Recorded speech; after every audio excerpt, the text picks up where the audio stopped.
राधा स्वामी जी, इस सखी को सुनते ही मन को शांति मिलेगी। बाबा जी के पास होने का एहसास होगा। राधा स्वामी जी से जरूर सुने। वचन हुजूर महाराज सावन सिंह जी। 1. परमात्मा की दया हो तो सत्संग मिलता है, दया हो तो गुरु मिलता है, दया ही हो तो नाम मिलता है। उनकी दया हो तो शिष्य नाम की कमाई करके पर्दा खोल लेता है। 2. मालिक से मिलने का मार्ग एक ही है, वो सबके अंदर है और ईश्वर रचित है। किसी वली, अवतार, पैगंबर या महात्मा ने उसे नहीं बनाया है। हम न उसे घटा सकते हैं, न बढ़ा सकते हैं और न ही बदल सकते हैं। 3. कबीर साहब कहते हैं, वस्तु कहीं ढूंढे कहीं, कहीं विधि आवे हाथ। कहे कबीर तब पाइए जब भेदी लीजे साथ। आत्मा और परमात्मा का विषय इतना बारीक और जटिल है कि मनुष्य की बुद्धि इस विषय को समझने में अपने आप को बिल्कुल असमर्थ पाती है।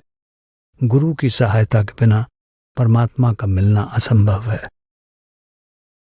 4. हम चोरी, ठगी और अन्य बुरे काम करके बाल बच्चों को खिलाते हैं। ये तो सोचते नहीं कि जिनके लिए हम करते हैं वे हमारी क्या मदद करेंगे। कोई भी हमारे साथ नहीं जाएगा।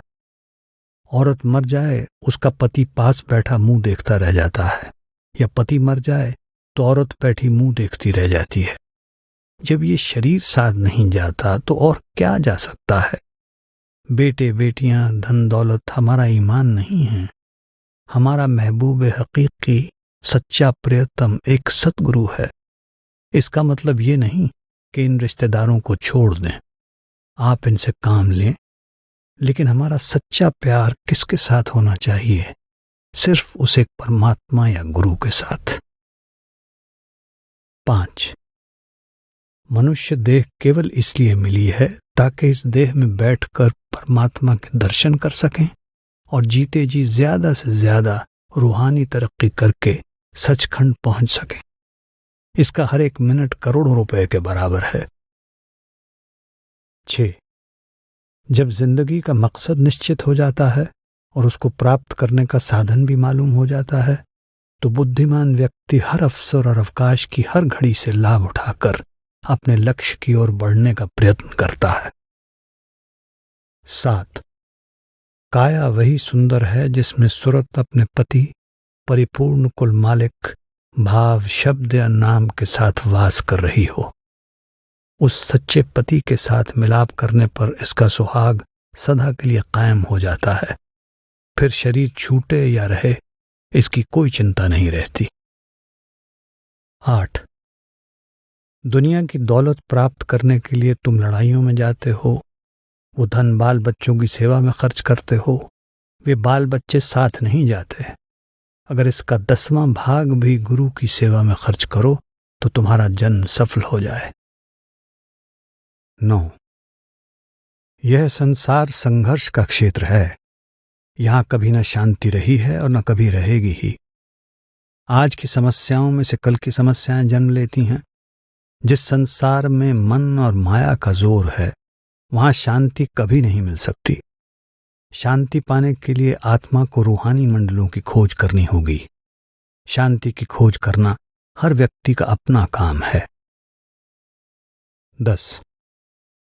दुनिया फकीरों से माया के भोग और पदार्थ मांगती है, जबकि फकीरों से हमें ऊंचे रूहानी मंडलों की यात्रा का तरीका और उस यात्रा के लिए सहायता मांगनी चाहिए, जिससे कि हम इस दुनिया की तकलीफों तथा आवागमन के चक्कर से छुटकारा पा सकें।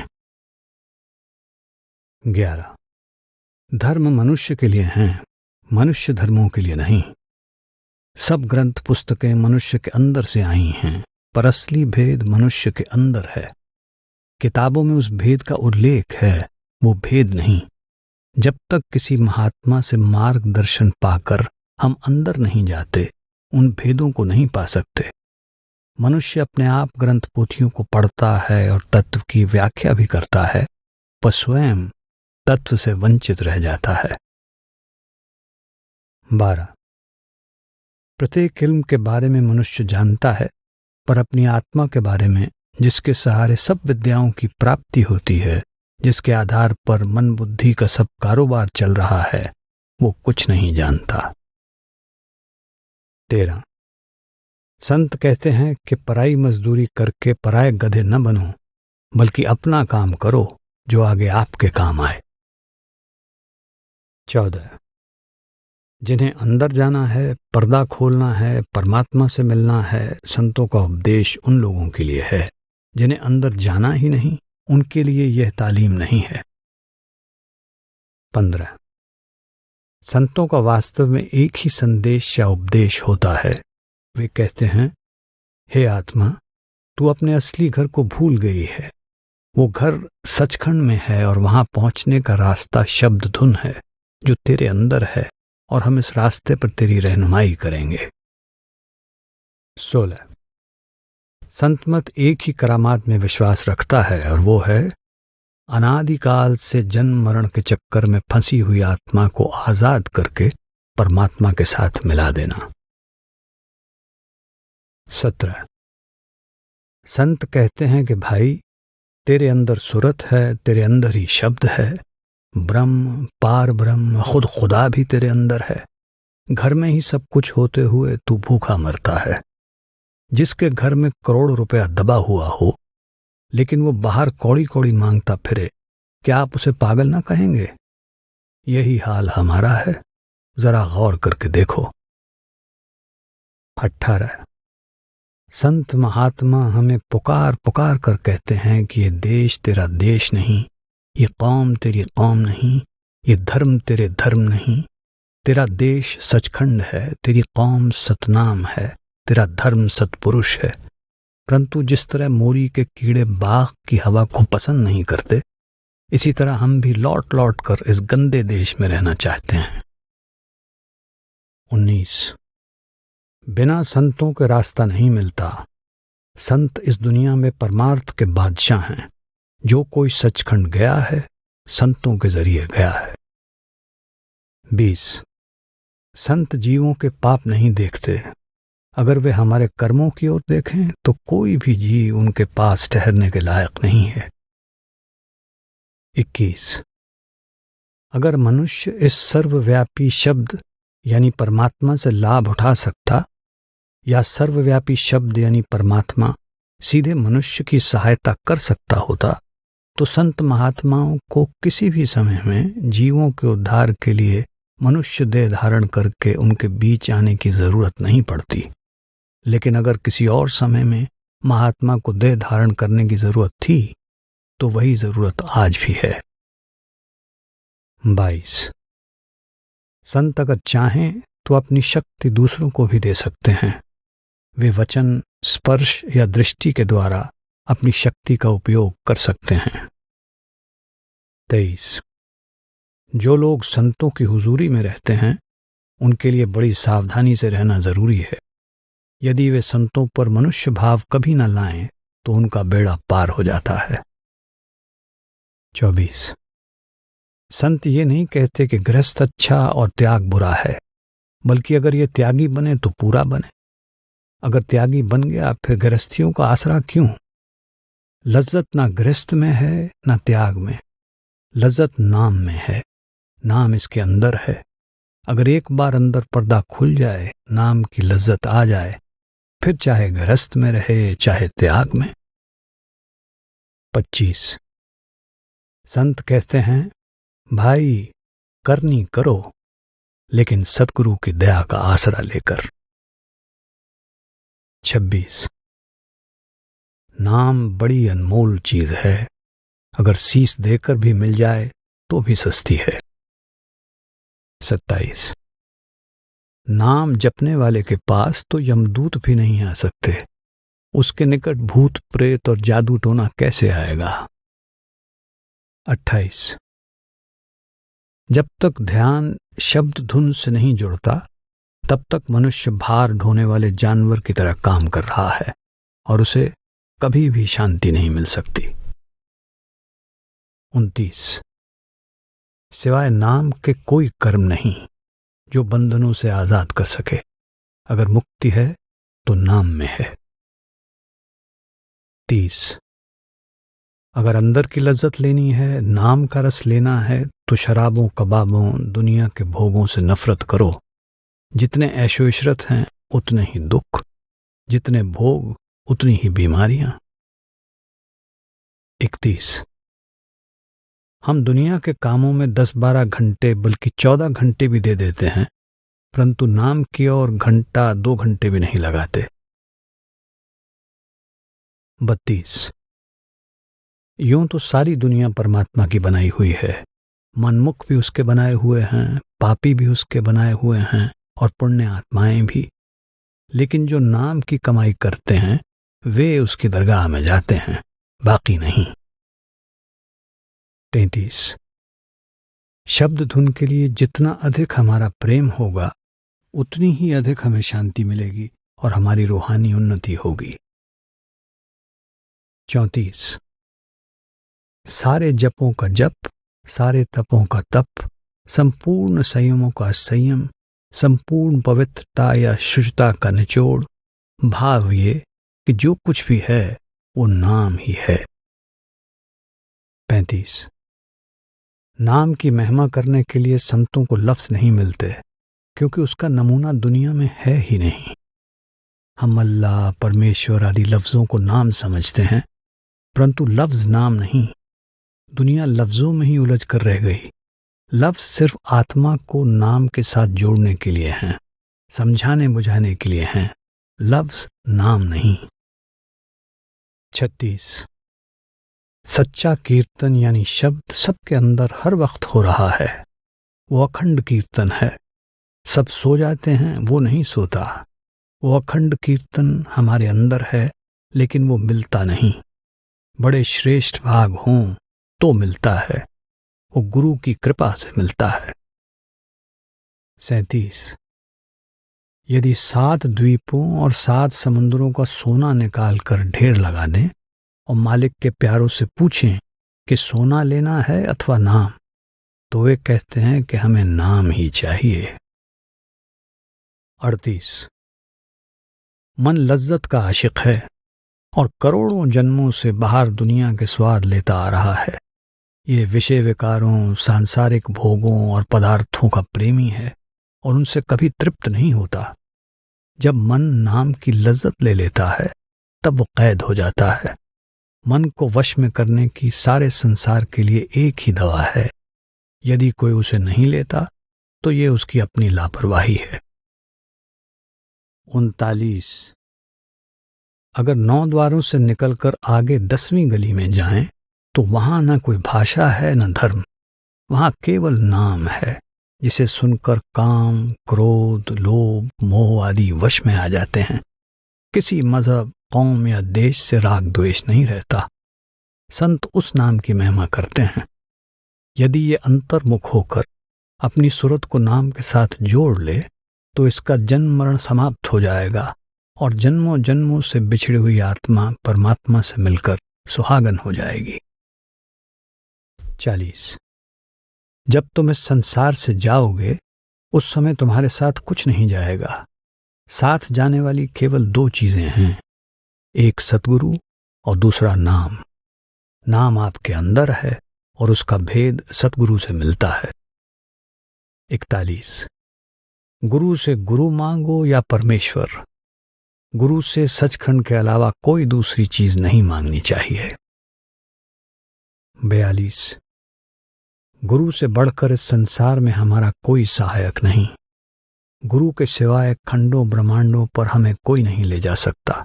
बस गुरु के तुल्य गुरु ही है। 43। गुरु का नूरी स्वरूप इतना मनमोहक होता है, उसमें इतनी कशिश होती है कि सूरत अपने आप ही खिंची चली जाती है और उसमें समा जाती है। अगर कोई अभ्यासी इसी जिंदगी में गुरु के नूरी स्वरूप का दर्शन कर लेता है तो उसे अपने को भाग्यशाली समझना चाहिए। 44। गुरु की सबसे उत्तम सेवा यह है कि शिष्य गुरु के उपदेश का पालन करे। 45। इस जीवन में पूरे गुरु के मिलाप से बड़ी और कोई बात नहीं है, क्योंकि गुरु मिलने के बाद जन्म मरण के चक्कर में फिर वापस नहीं आना पड़ता। 46 आंतरिक गुरु सदा आपके साथ है, जो भीतरी दरवाजे पर आपके पहुंचने पर आपका स्वागत करने के लिए बड़ी उत्सुकता के साथ इंतजार कर रहा है। 47 जब आप सतगुरु के नूरी स्वरूप के दर्शन कर लेंगे, तब आपको गुरु हर जगह नजर आएगा और आपका मन इतना शक्तिशाली हो जाएगा कि दूसरों की कमियों को देखकर उन्हें दोषी ठहराना आपके लिए प्रायः असंभव हो जाएगा। 48 गुरु को उनके सेवक अपने बच्चों से भी अधिक प्यारे होते हैं। बाल बच्चे तो उनकी सांसारिक धन दौलत के हकदार होते हैं, लेकिन सत्संगी उनकी रूहानी दौलत के हकदार होते हैं। 49 नामदान के चुनाव में गुरु कभी भी गलती नहीं करता। केवल उन्हीं को नाम मिलता है जिनको मालिक वापस बुलाना चाहता है, और मालिक अपने कुछ चुने हुए जीवों को ही शब्द का भेद देता है। 50 गुरु दाता है, मांगता नहीं। वो देने को आता है, लेने को नहीं। 51 अजीब कारीगिरी है। हवा, मिट्टी, अग्नि, पानी और आकाश का पुतला बनाकर इसके अंदर करोड़ों खजाने रखे हुए हैं। करोड़ों देश, खंड, ब्रह्मांड, बल्कि खुद मालिक इसके अंदर रहता है। अंदर चढ़ो और देखो कि अकाल पुरुष ने तुम्हारे अंदर क्या क्या रखा है। लेकिन हम मन के मुरीद यानी शिष्य हैं, मुर्शिद यानी सदगुरु के मुरीद नहीं। अगर मुर्शिद के मुरीद बन जाएं तो आज अंदर पर्दा खुल जाए। 52 संत मत में गुरु किसी भी जीव के पाप, कर्म और अवगुणों को उसी प्रकार देखता है जैसे एक धोबी कपड़े की मैल को देखता है। उसकी नजर कपड़े पर होती है, मैल पर नहीं। उसका लक्ष्य कपड़े को किसी भी तरह साफ करना है। गुरु सर्वप्रथम सत्संग द्वारा जीव को सुधारने की कोशिश करता है। अगर ये तरीका असफल रहता है, तब निर्धनता, दुख तथा बीमारी रूपी साबुन लगाता है। अगर इन उपायों से भी काम नहीं बनता, तो वो शिष्य को दूसरा जन्म दे देता है, और गुरु उस समय तक चैन से नहीं बैठता जब तक कि वो अपने शिष्य को धुरधाम तक नहीं पहुंचा देता।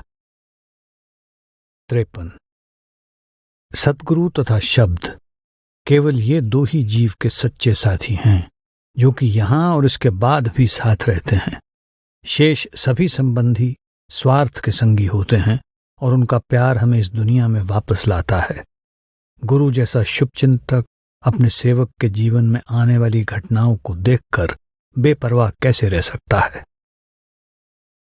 54 जिस तरह माता चाहती है कि बच्चा जल्दी से जल्दी बड़ा होकर अपने पैरों पर खड़ा हो जाए, उसी प्रकार गुरु भी चाहता है कि उसके शिष्य इसी जीवन में तीसरे तिल में प्रवेश करें तथा शब्द धुन के सहारे इस जन्म में ही ऊपर के मंडलों में पहुंच जाएं और उन बातों का निजी अनुभव कर लें जो उन्होंने गुरु पर विश्वास करके सही मान ली थीं।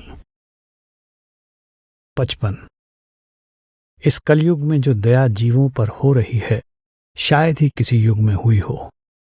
काम क्रोध में तपते हुए जीवों को सद्गुरु आकर संभालता है। 56 जो परे से परे, ऊंची से ऊंची अवस्था अकाल पुरुष की है, वो सद्गुरु है। वो हमारे अंदर है, लेकिन जब तक देह स्वरूप में सद्गुरु ना मिले, हमें कोई फायदा नहीं। 57 गुरु की सर्वोत्तम सेवा शरीर में से सुरत को निकालकर तीसरे तिल पर एकाग्र करना है और तारामंडल, चंद्रमा मंडल तथा सूर्य मंडल को पार करके अंतर में गुरु के नूरी स्वरूप का दर्शन करना है।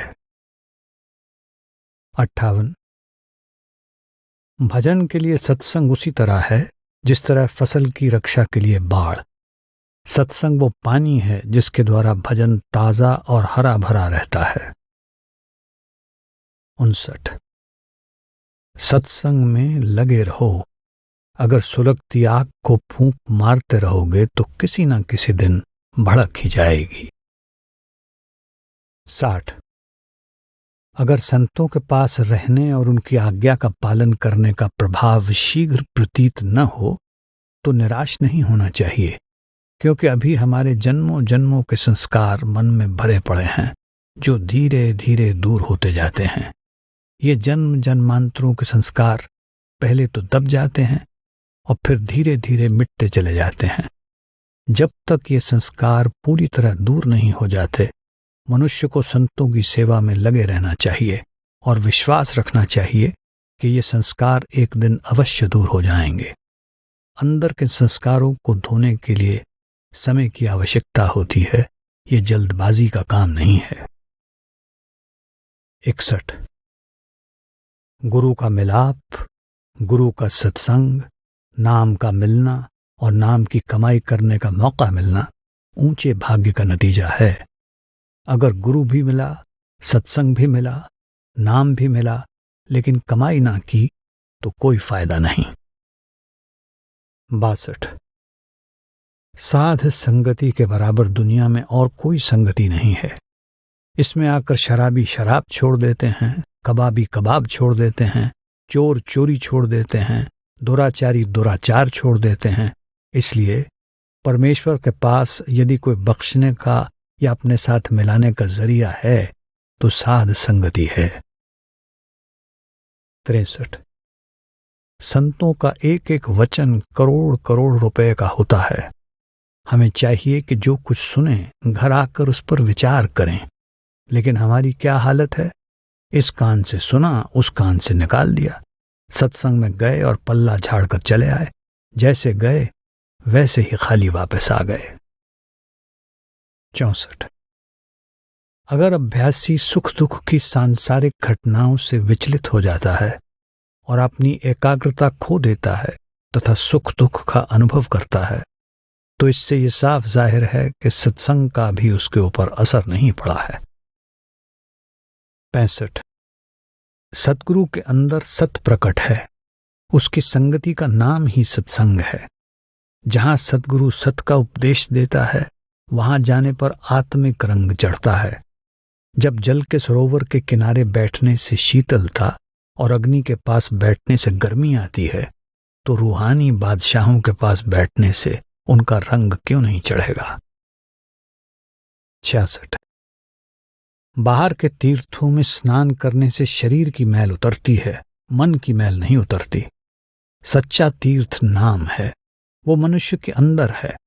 मन की मैल तो तभी उतरती है जबकि ये अंदर जाकर उस सच्चे तीर्थ में, सच्चे अमृतसर में स्नान करे। 67. अगर कोई इस दुनिया में खुशी खुशी मरता है तो केवल शब्द का अभ्यासी ही। बाकी दुनिया के लोग बादशाह से लेकर गरीब तक रोते हुए ही जाते हैं। 68.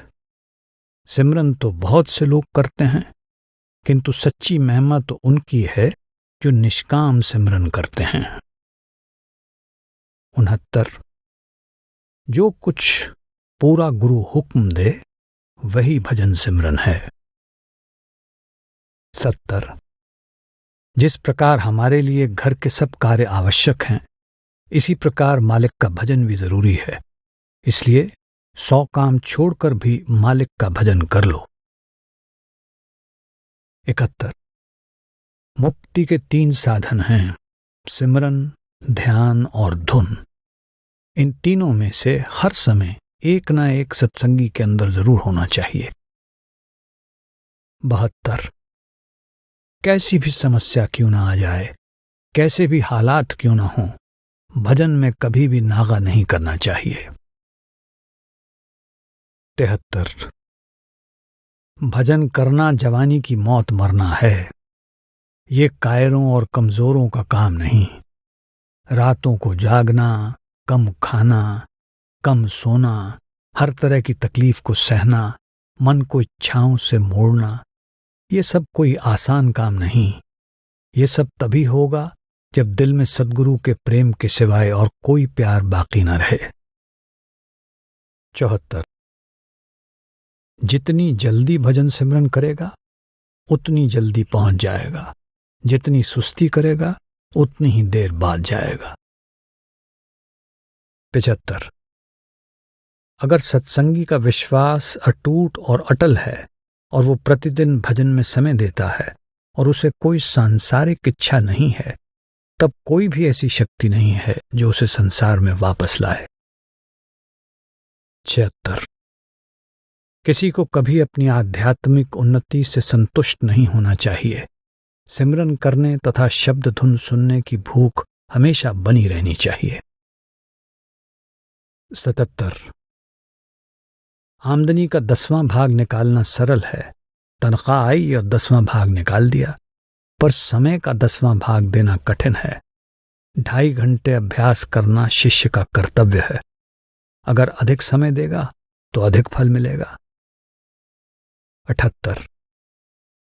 बीमारी भजन में बाधा डालती है, लेकिन इसका यह मतलब नहीं है कि हम लोग कोशिश करना छोड़ दें। शब्द धुन बीमारी के समय बंद नहीं होती। भजन करना और शब्द धुन सुनना आत्मा का काम है और आत्मा कभी बीमार नहीं होती। रोग शरीर को ही लगता है। वास्तव में बीमारी के समय परमात्मा की विशेष कृपा होती है। शब्द धुन अधिक स्पष्ट हो जाती है। अगर बीमारी के समय आसन लगाकर बैठना संभव नहीं हो तो लेटकर ही सिमरन या ध्यान करना चाहिए। 79। भजन में किसी न किसी वजह से नागा होने पर अगर सच्चा पश्चाताप हो तो ये अपने आप में एक तरह का भजन है। इस प्रकार की भावना से मन अंदर की ओर झुका रहता है, लेकिन भजन के लिए समय निकालने का प्रयत्न करना चाहिए। अभ्यास में नागा न करें। अभ्यास में बिताए गए हर क्षण की गिनती होती है। 80। जिसे सिमरन से प्यार नहीं, उसे गुरु के इश्क की अभी हवा तक नहीं लगी। ज़बानी जमा खर्च से मालिक नहीं मिलता। ये तो करनी का मार्ग है। जो सिर नहीं दे सकता वो परमात्मा को भी नहीं पा सकता। जब तक इस दुनिया का प्यार नहीं छूटता, सद्गुरु का प्यार जागे भी कैसे। 81। बहुत से लोग शिकायत करते हैं कि अगर भजन सिमरन करें तो दुनिया के काम रह जाते हैं। मैं कहता हूं कोई हर्ज नहीं होता, करके देख लो।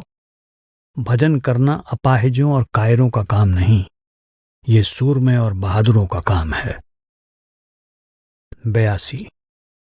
ग्रंथ पोथियों में रूहानी नज़ारों का जिक्र है, नज़ारे नहीं हैं, वे आपके अंदर हैं।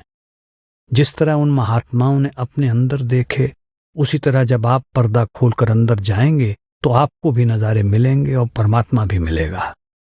हम लोगों के ब्याह के गीत गाते हैं, अपना ब्याह नहीं करते। यानी हम लोगों की कमाई का जिक्र करते हैं, आप कमाई नहीं करते। लेकिन जब तक हम कमाई करके अंदर ना जाएं, शांति नहीं मिलती। 83। भजन बंदगी का संबंध मन और आत्मा के साथ है, शरीर से नहीं। शरीर से काम करते रहिए और मन को भजन में लगाए रखिए। एक मशीन पर काम करने वाला कारीगर अपना काम भी करता रहता है और साथ साथ गाता भी रहता है। 84। आपका काम आपको ही करना है, किसी और को नहीं करना। अगर नाम लेकर 50 साल बैठे रहो, कुछ नहीं बनेगा। इसके विपरीत अगर नाम लेकर 8 दिन कमाई करो तो फायदा हो जाएगा। चाहे इस जन्म में करो, चाहे अगले जन्म में करो, लेकिन करना पड़ेगा। 85। हमें एक दिन संसार छोड़ना है। अगर हम प्रेमी और आज्ञाकारी शिष्य हैं और इस जीवन काल में ही आगे के सफर की उचित तैयारी कर लेते हैं तो हमें मौत के समय कष्ट नहीं उठाना पड़ता। 86। सुरत शब्द योग का अभ्यास करने से शारीरिक और मानसिक थकावट कम होती है। नाम मिलने के बाद अगर कोई अभ्यासी हिदायत के मुताबिक 1 घंटा भी भजन करता है तो उसका बाहर भटकता मन निश्चल हो जाता है, नाड़ियां शांत हो जाती हैं और हृदय की धड़कन भी कई दर्जे कम हो जाती है। 87। जो मनुष्य भक्ति भाव की ओर आ जाता है उसका सब भय दूर हो जाता है, चाहे वो कितना ही गुनहगार क्यों न हो। 88। नाम का सिमरन और ध्यान आत्मा का भोजन है। आत्मा को उसका भोजन अवश्य देना चाहिए। जिस प्रकार तुम शरीर के लिए शरीर की खुराक नियम पूर्वक लेते हो, उसी तरह चाहे घर में रहो या सफर में, आत्मा को भी रूहानी खुराक अवश्य दो, कभी लापरवाही न करो। 89। जितने स्वाद उतने दुख, जितने भोग उतनी बीमारियां, जितनी ऐशो इशरत महफिलें उतनी ही चिंताएं। जो भजन करते हैं उनके दिलों में भक्ति, प्रेम, दीनता और शांति होती है। 90। जब ध्यान तीसरे तिल में जाता है तो गुरु के साथ प्रेम पूर्ण बातें होती हैं। ध्यान की एकाग्रता हो जाती है और घंटे की धुन सुनाई देती है। वो अवस्था अनोखी है जिसका वर्णन जबान नहीं कर सकती। 91। यदि कोई सिमरन की सहायता से ऊपर जाकर अंतर के पट नहीं खोलता तो वो मनुष्य पशु तुल्य है। 92। प्रेम करने से हृदय, ध्यान करने से आंखें और शब्द सुनने से कान निर्मल होते हैं। 93। हृदय सदा गुरु के प्रेम से भरा रहना चाहिए तथा मन में इतनी शक्ति या निडरता होनी चाहिए कि अगर सारी दुनिया का साम्राज्य भी मिल जाए या चला जाए, ये फिर भी नहीं डोले। 94। दो चीजों की जरूरत है, एक विरह, प्रेम और शौक, दूसरी मेहनत। अगर मेहनत है, प्रेम नहीं, या प्रेम है, मेहनत नहीं, तो कोई लाभ नहीं। 95। यदि प्रेम आ जाए तो जितने जप तप, दान पुण्य, तीर्थ, मूर्ति, मंदिर, वेद शास्त्र का पठन पाठन आदि की जो भी क्रियाएं हैं, सब उस प्रेम पर न्योछावर की जा सकती हैं। इनमें से कोई भी वस्तु प्रेम की बराबरी नहीं कर सकती। 96। जैसे रात दिन एक साथ एक जगह नहीं रह सकते, उसी तरह काम और परमात्मा का प्यार दोनों एक हृदय में नहीं रह सकते। 97। शब्द ही एकमात्र सार वस्तु है, शब्द ही ज्ञान है, शब्द ही सत्य है। लगातार कोशिश, प्रेम और विश्वास द्वारा इसे प्राप्त किया जाता है। ये ना पैसे देकर खरीदा जा सकता है और ना ही मांगने से मिल सकता है। निस्वार्थ शुद्ध प्रेम ही इसकी कीमत है। 98। जिस समय गुरु के प्रेम का रंग चढ़ता है तो जबान बंद हो जाती है, बाहर की आंखें बंद हो जाती हैं, मन शांत और स्थिर हो जाता है और सुरत गुरु के चरणों में लीन हो जाती है। परंतु ये रंग चढ़ाने के लिए कपड़ा साफ होना चाहिए। 99। प्रेमी प्रेम के मार्ग पर चलते हुए एक मिनट के लिए भी आराम नहीं ले सकता। इस बेचैनी या बेआरामी में जो खुशी या आराम है, वो प्रेम पथ का दीवाना या गुरमुख ही जान सकता है, मनमुख नहीं जान सकता। 100। हे जीव, सुंदर या खूबसूरत शरीर अपना है या दूसरों का, इनके भुलावे में ना आ। गोरी हो या काली, ये सब मिट्टी की मूर्तियां हैं। चाहे तू बाहर से गोरा है या काला, शरीर का ख्याल न कर। ये तो एक कपड़ा है जो यहीं से लिया है और यहीं छोड़ जाना है। तो ऊंचा प्रेम पैदा कर, ऊंचा इश्क पैदा कर। 101। जिस तरह मछली और पानी का प्यार है, मछली पानी से निकली और तड़प कर मर गई। चातक स्वाति बूंद का आशिक है। नदी, कुएं, पोखर पानी से भरे हुए हैं। वो प्यासा मर जाएगा लेकिन ये पानी नहीं पिएगा। वो जब भी पिएगा स्वाति बूंद ही पिएगा। इसी तरह जो गुरु का शिष्य है, उसका धर्म है कि वो नाशवान दुनिया और उसके सामान के साथ प्यार न करे, बल्कि गुरु के साथ प्रेम करे। जब शिष्य का गुरु के साथ पूरा प्यार हो जाएगा, तब अंदर पर्दा खुलेगा, रूह ऊपर जाएगी, वरना नहीं जाएगी। लेकिन ये कहता है कि बातों से ही पर्दा खुल जाए, ये हो नहीं सकता। 102। जब तक अंदर पर्दा नहीं खुलता, गुरु के साथ पूरा प्यार, पूरा भरोसा नहीं होता। अगर गुरु के साथ प्रेम हो जाए तो ये जीव कुंदन हो जाता है। 103।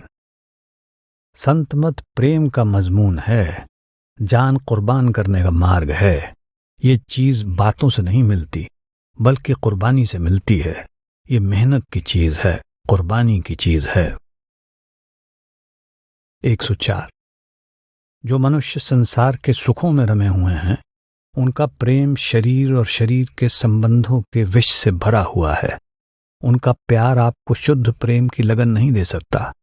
दुनिया के रंग में रंगी उनकी प्रीति आपको दुनिया के रंग में रंग देगी, मालिक के रंग में कभी नहीं। संतजनों के अंतर में परमात्मा के लिए शुद्ध प्रेम होता है। यदि आप उनके साथ प्यार करेंगे तो आपके अंतर में भी परमात्मा का प्रेम जाग उठेगा। 105। जिस तरह जब तक कोई धातु पिघल ना जाए उसे सांचा स्वीकार नहीं करता, इसी तरह जब तक जीव के अंदर पूरी विरह तड़प, पूरा प्रेम प्यार ना आ जाए, सद्गुरु पर्दा नहीं खोलता। 106। सारा संसार दुखी है और सुख की प्राप्ति के लिए उपाय कर रहा है, लेकिन किसी को सुख की प्राप्ति का सही तरीका नहीं मिला। सुख की प्राप्ति का सही उपाय संतों के पास है। ये ढूंढता है मंदिरों, मस्जिदों, मूर्तियों में। सुख इसके अंदर है, ये ढूंढता है बाहर, मिले कैसे। 107। असली रास्ता मनुष्य के अंदर है, लेकिन काल ने बाहर ही बाहर किसी को जप में लगा दिया है तो किसी को तप में। कोई कीलों पर सोता है, कोई सोता ही नहीं। कोई पानी में खड़ा रहता है तो कोई धूनी जलाकर बैठा है। 4 आग चारों तरफ, 5वां सूरज 5 आग में जल रहा है। उससे जाकर पूछो, भले मानस, तेरे अंदर 5 आग हैं, काम, क्रोध, लोभ, मोह और अहंकार, जिसमें सारा संसार जल रहा है। पहले उनसे बचने का उपाय तो कर। सारी दुनिया भूली हुई है। 108। जो महात्मा हमारे जमाने से पहले गुजर चुके हैं, यद्यपि वे अपने समय के पूर्ण महात्मा थे, फिर भी वे हमें कुछ लाभ नहीं दे सकते। यही संसार में बड़ी भूल है कि लोग पुराने वक्त के महात्माओं की टेक बांधकर जीवित सद्गुरु की खोज नहीं करते। 109। आत्मा मन के द्वारा गुमराह है। मन इंद्रियों द्वारा और इंद्रियां विषय भोगों द्वारा गुमराह हैं। विषय भोग इंद्रियों को वश में रखते हैं, इंद्रियां मन को वश में रखती हैं और मन आत्मा को वश में रखता है। इस प्रकार ये सिलसिला उल्टा हो गया है। चाहिए तो ये था कि इंद्रियां भोगों को वश में रखती, मन इंद्रियों को वश में रखता और आत्मा मन को। कितने दुख की बात है कि आत्मा, जो सचखंड की रहने वाली तथा सतनाम की राजकुमारी है, इंद्रियों की दासी बनकर बुरी तरह विषय वासनाओं में फंसी हुई है। 110। मन सबसे अधिक शक्तिशाली, चालाक और धूर्त दुश्मन है। आप मन की बात कभी नहीं सुनिए और इसे सदा गुरु के हुक्म के अधीन रखने की कोशिश कीजिए। आप जितनी अधिक इसकी चौकीदारी करेंगे, उतनी ही अधिक रूहानी अभ्यास में तरक्की होगी। 111। मन मैला है, बेईमान है, हमारा दुश्मन है, हमें अंदर नहीं जाने देता। हम इसके साथ प्यार किए बैठे हैं। जो दुश्मन के साथ प्यार करेगा वो सुखी कैसे हो सकता है। 112। जब तक मन आंतरिक रस का स्वाद नहीं लेता, इस जैसा कोई दुश्मन नहीं, और जब इसको चख लेता है तब इसके जैसा कोई वफादार नौकर नहीं। 113। जंगली जानवर भी एक शांत मन के सामने शांत हो जाते हैं। 114। मन हमारा शत्रु है। ये किसी न किसी बहाने सदा हमें अपने मार्ग से भटकाने की कोशिश करता रहता है। सभी परिस्थितियों में मन के विरुद्ध संघर्ष जारी रखना चाहिए। 115। रूह मन के वश में है। हम पर मन और इंद्रियों का जहर चढ़ा हुआ है। जिस तरह नशे में चूर शराबी किसी की बात नहीं सुनता, हम भी मन के भोगों के जहर के प्रभाव के कारण महात्मा की बात नहीं सुनते। फिर मालिक कैसे मिल सकता है। 116। संत मत में असफलता नाम की कोई चीज नहीं है। वो आत्मा जो शब्द धुन से अपना संपर्क बनाए रखती है, देर सवेर अपने घर अवश्य पहुंचेगी। 117। गुरु के लिए किसी आत्मा को ऊपर ले जाना मुश्किल नहीं, लेकिन पूरे भजन के बिना उस आत्मा को ऊपर ले जाने से आत्मा को कष्ट होता है। एक रेशमी कपड़े को जो कांटेदार पौधों पर फैला हुआ है, अगर एकाएक खींचा जाए तो वो फटकर टुकड़े टुकड़े हो जाएगा। उसी तरह आत्मा जो कर्मों के कांटों में फंसी हुई है और शरीर के रोम रोम में फैली हुई है, वो गुरु के प्यार से धीरे धीरे निर्मल होती है। गुरु की दया और शब्द की कमाई से आत्मा इन कर्मों के कांटों से निकलकर धीरे धीरे शरीर के रोम रोम से सिमट जाती है। 118। देखो ये आत्मा किस मुसीबत में फंसी है। कहाँ ये आत्मा वहदहू ला शरीक, सत्पुरुष की अंश, अमरे रब्बी, जिसने सत्पुरुष की प्यारी बनना था, सत्पुरुष में समा कर सत्पुरुष बनना था, आज कहाँ धक्के खा रही है। 119। शब्द धुन चुंबक की तरह आत्मा को खींचती है। अगर आत्मा के ऊपर मन और माया का जंग न लगा हो तो आत्मा बंदूक की गोली के समान ऊपर चढ़ जाती है। ये जंग सिमरन द्वारा छुड़ाया जा सकता है। 120। बहुत सी ऐसी रूहें हैं जिन्होंने नाम तो लिया हुआ है लेकिन कमाई नहीं करती। उन्हें मन अंदर नहीं जाने देता, वे बाहर ही हाय हाय करती हैं। विचार करें, जब आप दुनिया के काम करते हैं, पेट के लिए रात को समय असमय जागते हैं, तोपों के सामने खड़े होते हैं, तो क्या भजन ही ऐसा कठिन है जो नहीं हो सकता? असली बात यह है कि मन आपका दुश्मन है जो भजन नहीं करने देता। मगर यदि कोई दुश्मन का कहना माने तो क्या वो जीने देगा? कभी नहीं। 121। जब आत्मा इस संसार में आती है तो इसे हम जीव का जन्मदिन कहते हैं, पर वास्तव में वो आत्मा स्थूल शरीर रूपी कब्र में कैद हो जाती है। इसलिए ये कहना ज्यादा उचित होगा कि यह जीवात्मा का मौत का दिन है। जब जीव संतों की शरण में आता है, नाम प्राप्त करता है और नाम से रिश्ता जोड़ता है, तब आत्मा शरीर रूपी कब्र से बाहर निकलती है। इसलिए यह कहना उचित होगा कि संतों से नाम की बख्शिश पाने के बाद उसका जन्म या पुनर्जन्म हुआ है। नाम लेने का दिन ही जीव का असली जन्मदिन है। 122। कोई भी जीव जो मन और माया के अधीन है, कर्म किए बिना रह नहीं सकता, और कर्मों का नियम जैसा बो वैसा काटो उस पर लागू रहता है। जितने अधिक कर्म कोई जीव करता है, उतना ही अधिक जंजाल बढ़ता जाता है। जैसे जब कोई पक्षी जाल से निकलने के लिए संघर्ष करता है, तब वो और अधिक उलझता जाता है। 123। दुनिया का काम करते हुए अपना काम यानी भजन सिमरन भी करते जाएं, जो कि हमारे साथ जाएगा। इसके विपरीत दुनिया के जितने भी काम करेंगे वे यहीं रह जाएंगे। 124। सिवाय गुरु की भक्ति के सब कर्म जन्म मरण का कारण हैं, आवागमन का चक्र हैं। 125। बीमारी कर्मों के कारण होती है।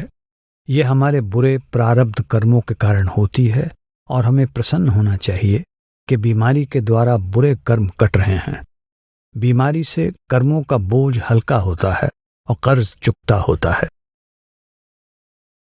126। पुण्य और पाप दोनों ही आत्मा को इस संसार में कैद रखने के लिए जंजीरें हैं, और दोनों ही काल की उस योजना का भाग हैं जो उसने आत्मा को इस जगत में फंसाए रखने के लिए बनाई है। 127। शिष्य की सांसारिक तरक्की, व्यापार में सफलता और असफलता उसके कर्मों के अनुसार होती है। जन्म से पूर्व ही उसकी जिंदगी की राह निश्चित हो जाती है। उसने जितने सांस लेने हैं, जितने ग्रास खाने हैं, जितने कदम चलना है, दुख और सुख, अमीरी और गरीबी, सफलता और असफलता, ये सभी पहले से ही निश्चित होते हैं। प्रारब्ध सचमुच बलवान है, इससे बचने का कोई उपाय नहीं है। हाँ, भजन के द्वारा आत्मशक्ति इतनी प्रबल हो जाती है कि सत्संगी दुख या सुख महसूस ही नहीं करता। 128। ये संसार के पदार्थों का मोह ही है जो हमें बार बार नीचे खींच लाता है और जन्म मरण के चक्कर में डाल देता है। संसार में रहो पर संसार के न बनो। अपने सब कार्य करो पर निर्लिप्त मन से। 129। धार्मिक और नेक जीवन व्यतीत करना एक बात है और पूरे गुरु का मिलना दूसरी ही बात है। इन दोनों के बीच कोई तुलना नहीं है। ये दोनों अलग अलग बातें हैं। नेक जीवन वाले धार्मिक लोगों को भी अपने नेक कर्मों का फल मिलेगा, किंतु उस फल को लेने के लिए उन्हें संसार में वापस आना होगा। 130। मांस, अंडा तथा शराब जहर हैं, इसलिए इनके इस्तेमाल से नुकसान होता है। आप खुद ही अंदर जाकर देख लेंगे कि ऐसी चीजों के इस्तेमाल करने वालों को कैसे कष्ट भोगने पड़ रहे हैं, भले ही वे सत्संगी हों या गैर सत्संगी। 131। मांसाहार मनुष्य के दिल को सख्त और जीवों के प्रति क्रूर व निर्दयी बनाता है। ये दया और करुणा की भावनाओं को नष्ट कर देता है और रूहानी चढ़ाई में बाधा डालता है। 132। जो लोग परमात्मा को प्यार करते हैं और उससे मिलना चाहते हैं, वे किसी जीव की हत्या नहीं करेंगे।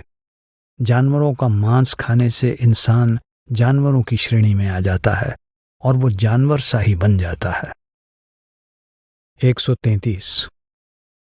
मैं ये कह देना चाहता हूं कि मांस इत्यादि का भोजन भले ही एक लुक़्मा ही क्यों न खाया जाए, आध्यात्मिक उन्नति में बाधक है। खाने की तो बात छोड़िए, जो जीवों को मारने में मदद भी करते हैं वे भी दोषी हैं।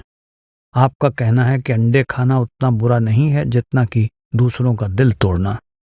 दोनों ही बुरे हैं, लेकिन एक टूटा हुआ दिल प्रेम द्वारा जोड़ा जा सकता है, किंतु वो जीव जिसे मार दिया गया है जीवित नहीं किया जा सकता। 134। अगर हम सतगुरु का भाणा माने तो हमें कोई दुख नहीं होगा। अगर परिवार पानी में बह जाए, सतगुरु का भाणा। अगर धन जाता रहे तो सतगुरु का भाणा। गरज ये कि बीमार रखें, सतगुरु की मर्जी।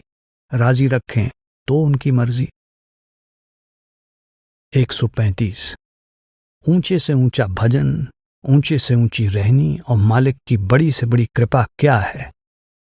ये कि हम उसके हुक्म में रहकर उसका भजन करें। वो चाहे दर दर भीख मंगाए, चाहे राज कराए, नंगा रखे, भूखा रखे, हम उसके भजन को ना छोड़ें और राजी बा रजा रहें, उसकी मौज में प्रसन्न रहें। अगर इस अवस्था में आ जाएं तो कोई दुख नहीं। 136। बड़ी बात तो यह है कि गुरु के हुक्म को और मन के हुक्म को सामने रखो, फिर देखो मन किधर जाता है। अगर गुरु के हुक्म पर दृढ़ रहो तो समझो कि मन को जीत लिया। अगर मन के वश में आ गया फिर समझो हार गया। लेकिन ऐसा कहना आसान है। रोज रोज मन की तरंगों को देखते रहो। जिस मनुष्य ने मन की चौकीदारी कर ली वो महात्मा बन गया।